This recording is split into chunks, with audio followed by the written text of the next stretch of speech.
everybody, I hope you're all well. Welcome back, thank you so much for watching. Today is a bit of a massive one, so maybe grab a cup of tea. I literally have, because I'm gonna need one to get through this monster of a video. But I'm really excited to share this with you today. This is too hot, I can't drink it yet. I'm really excited to share this with you today. If you are somebody who is interested in learning about ethical and sustainable fashion, this is definitely one for you. Recently, Baptist World Aid released their 2019 Ethical Fashion Report and Guide, and this is a document that they release every single year. And as this one has only come out in the last week, I had a lot of people asking me questions about it, a lot of people tagging me in posts on Facebook where this report and guide features, and a lot of people asking to better understand what this report is actually saying. Because you might notice when you look just at a glance that there are some brands who receive ratings that seem really positive, but it contradicts with other information that you might have heard about these companies. So for today's video, I've read through the report. I haven't read through like every single word because I literally spent so long doing it and now I'm really tired. So I read through the report in pretty good detail.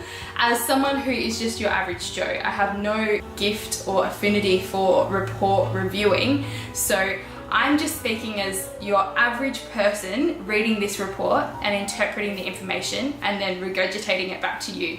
So hopefully this will give you a little bit more insight about what Baptist World Aid is communicating through their report and their guide, and hopefully this will make it a little bit easier for you to navigate what they put out. I have come to a few conclusions along the way, and so everything that I'm sharing is just my own personal thoughts and feelings on the whole thing. People might agree or disagree, and that's totally fine. Like I said, I'm just sharing what I've come to understand from my own interpretation of the information as they've shared it. So literally this was like doing a school project or something. When you head to the Baptist World Aid website, they have both the Ethical Fashion Report and the Ethical Fashion Guide available for you to download. Now they give the option of adding a donation to the work that they do, but you can also just download it for free, and that's fine as well. Now the really important distinction is that the guide is what you see popping up on social media, where you see the snapshot giving you some examples of brands that rate well, some brands that kind of are in that median range, and then brands that rate really poorly. And that guide is just so brief and succinct. It's really just a tiny little snapshot, whereas the report is long and it's meaty and it's in-depth and it's breaking down all of the information for you. So today I am referring to the Ethical Fashion Report as opposed to the guide, because I think that actually if you just rely on the guide to inform the shopping decisions that you want to make, then you're going to miss out on some really important information. And so today in this video I'm referring to the Ethical Fashion Report, which is so much more comprehensive, as you'll see as I keep sharing. So right up the front of the report we see the executive summary, and this is kind of a snapshot look at what you'll find in more detail in the report as you keep reading. So here we see the overall ratings for all of the brands that are part of the report. Now if you aren't aware, the way that Baptist World Aid awards a grade is from A+ all the way through to F. So I think it's over 130 companies that are featured, and each one is awarded a grade within that range. Any company that has an asterisk next to its name has chosen not to participate in the report. So what this means is that Baptist World Aid has made an attempt to reach out, and the company has chosen not to participate in their report. Now this could be for a number of different reasons. All of the companies that choose not to participate are given the option to write a statement as to why they've chosen that. Some did choose to write a statement, some didn't choose to write a statement. If they did, then those statements are actually featured at the end of the report, and you can see their reasoning behind not participating, which is actually really insightful and helpful if you do choose to read those. The thing that's really interesting is that any of the companies with an asterisk are still awarded a grade. Now, the way that Baptist World Aid does this is by collating all of the information that it's available that the brand publishes publicly. So they might utilize their website to find all of the answers to the questions that they have. So what Baptist World Aid likes to acknowledge right up the front in their executive summary is that some brands who have chosen not to participate might be doing more than what is reflected by the grade that they're given, but Baptist World Aid is only going off the information that's available publicly, and that's why they've received the grade that they have. So something that's noted in the executive summary is that Baptist World Aid says that their grading system is updated annually, which I just think is interesting to note. I also saw that the research team is made up of different people than it has been in the past. Again, just interesting to note that kind of stuff. So the research that they do covers 5 different areas. First, policies, then traceability and transparency, auditing and supplier relationships, worker empowerment, and environmental management. What's really important to note is that Baptist World Aid isn't doing their research on the ground. They're not visiting factories in person, and quite honestly, that would just be totally impossible. There are over 130 companies involved in the report, and within those parent companies, there are often multiple brands that are represented. So it's like over 400 brands or something that they're awarding these ratings to. And within these brands, there are sometimes multiple factories that they operate within. So it would literally be thousands of places for them to visit within the course of a year to get all of their information. So what happens is Baptist World Aid actually sends questions that they have to the brand, and they have a back and forth conversation with people from the company directly to collate their answers and their research. Now, they do say that their answers are verified. I'm not sure how the verification process works, but that's something that they do state in the report. Grading. So like I said, it's that scale between A+ and F, and this is so important for people to realize, and it says it so well in the report that I'm just going to read it verbatim because I don't want to try and regurgitate something that they've said so well for themselves. Baptist World Aid explicitly acknowledges that just because a company receives a high grade does not mean that they have a supply chain free from exploitation or environmental harm.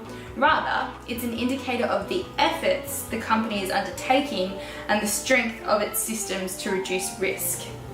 This is so crucial for people to be aware of. That is the lens through which Baptist World Aid is awarding their grades and ratings. I think this is almost the most crucial part of the whole report, because I so often hear of people who use the Ethical Fashion Guide as the authority on where to shop. So they see that a brand has rated well and they think that that is the seal of approval. They are happy to go there, when in reality there is so much more to be learnt from reading the detailed report.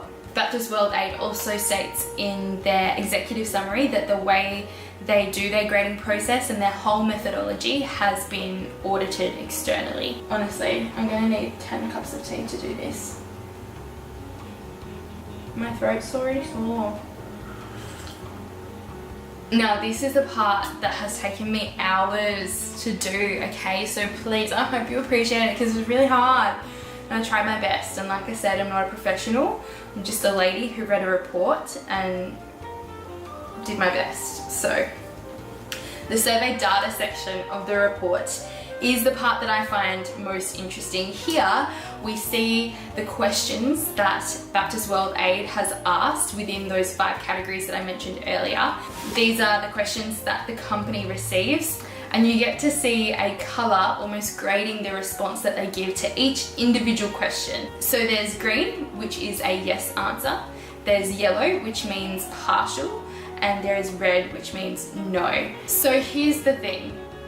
I wanted to take a brand that received a really high grade and actually read through the report, all of the answers to their questions, to see if I think that their grade was well deserved or not. If I could kind of piece together why they received the grade that they did. So I've chosen the company Inditex. Now, Inditex is the parent company of Zara and a number of other well-known brands, but I'm specifically referring to Zara here.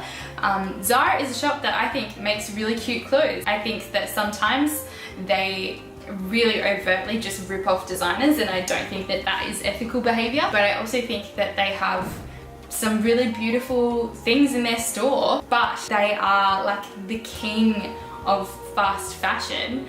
So when I saw that they rated as an A in their ethical fashion report, I was left feeling a bit confused and perplexed. It didn't make sense, it didn't add up. And so I'm gonna see now if it does or not.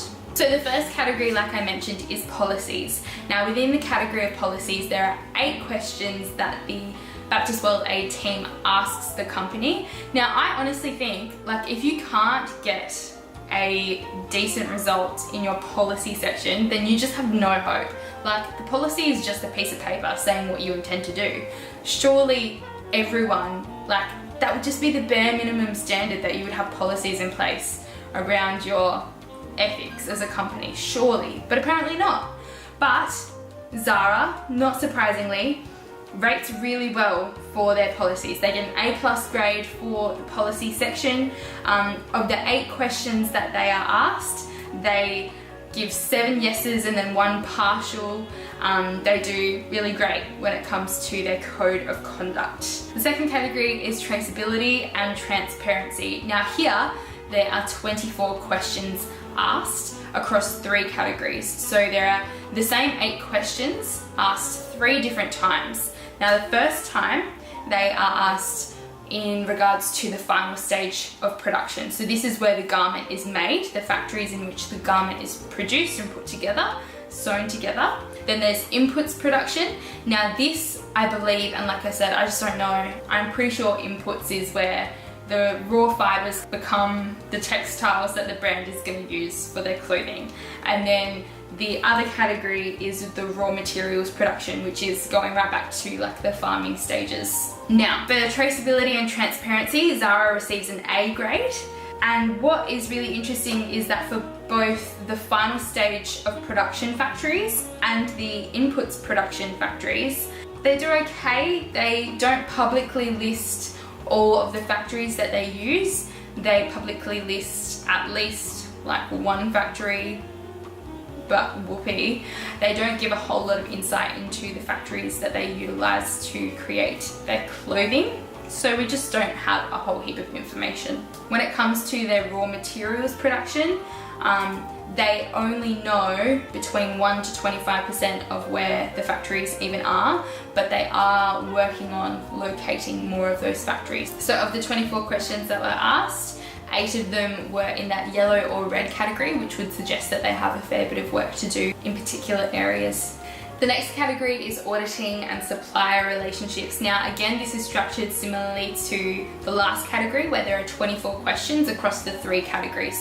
Here we find some interesting information. So in the final stage production and the inputs production, there isn't much internal auditing done by staff who are trained to do that. They do have some third-party auditing with a specialty in labour standards, but again, not to the extent that would be preferred. Now in terms of their suppliers, Zara can say that between 50 to 75% of their suppliers they've actually been using for at least 5 years. When we take a step back to the raw materials production, it's a whole nother story. They just have no information, they don't know anything, they really don't do well in terms of being able to answer the questions that they're asked. So what that means is that for the auditing and supplier relationship section, 16 out of the 24 questions asked are in that yellow or red, so there's definitely a lot of room for improvement. The next one, worker empowerment. Now to me, this is the most important part. Now again, different people have a different emotional attachment or entry point to caring about ethical and sustainable fashion. For me, it is totally around worker empowerment. I want to know that people are being treated really, really well, that they are in environments that allow for their flourishing and not their exploitation. And what I have to say is that where that has been lacking, it would be so hard to build that back into a business that hasn't previously prioritized that. In this section, Zara rates a B+ grade, so we see their grade dropping just a bit here.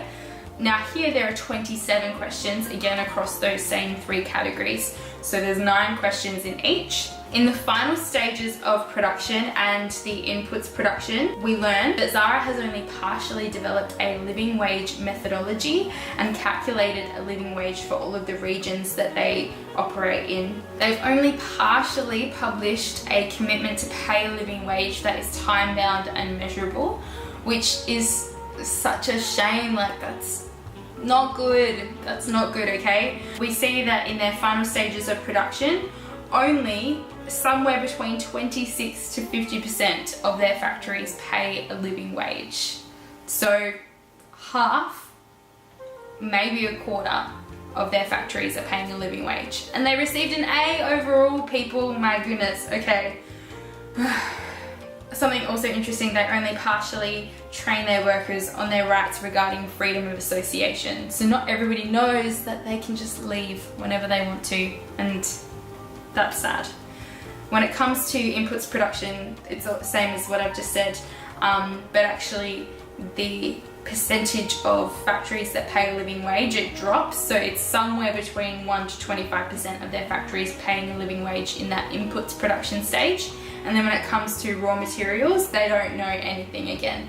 So they just receive a red or a yellow for all of the questions there.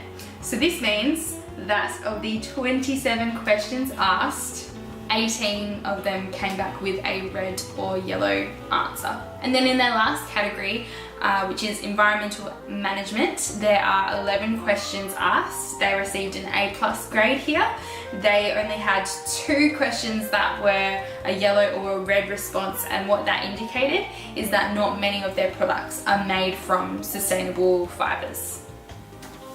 So if we do a grand total tally about Zara, they have been asked a total of 94 questions, and 45 of their questions came back as either a yellow or red response, which indicates room for significant improvement. They received an overall grade of A, and yet at best 50% of their factories are paying a living wage. That doesn't make any sense. I'm so angry about that. Why? Okay, here's the thing that I want to say. I don't want to say anything honestly because I'm so tired, but I really actually appreciate the work of Baptist World Aid. This is not bashing them, this is not a dig at them, this is me trying to understand the information that they're presenting. Now, what I find really difficult to fathom is that a brand like Zara could rate an A while falling short in so many varied ways. I just don't think that it adds up. Like, I just don't think the maths adds up that they could receive an A. But I don't make the rules, and I do appreciate that they have people who are far better equipped to allocate these grades than I would be. That's just how I respond when I read the information as they've presented it, that it just doesn't quite make sense. Again, I think it comes back to the statement that they shared around their grading system, that they are awarding these grades based on the efforts that a company is taking to improve and the policies that they have in place to manage risk. And I think that's just really important to keep in the forefront of your mind, that actually this, while it's labelled often as a guide, I mean literally that's what most people see and use and utilise is the guide that they produce, that maybe it's not sufficient as a guide, that you actually need the whole report, and without the whole report it's kind of risky and misleading to just use the guide. I really just want to emphasise again though that I think it's so awesome that Baptist World Aid sees the gap here and sees the need to provide consumers with this information. What I think is difficult is that so many of us don't actually take the time to read the whole report.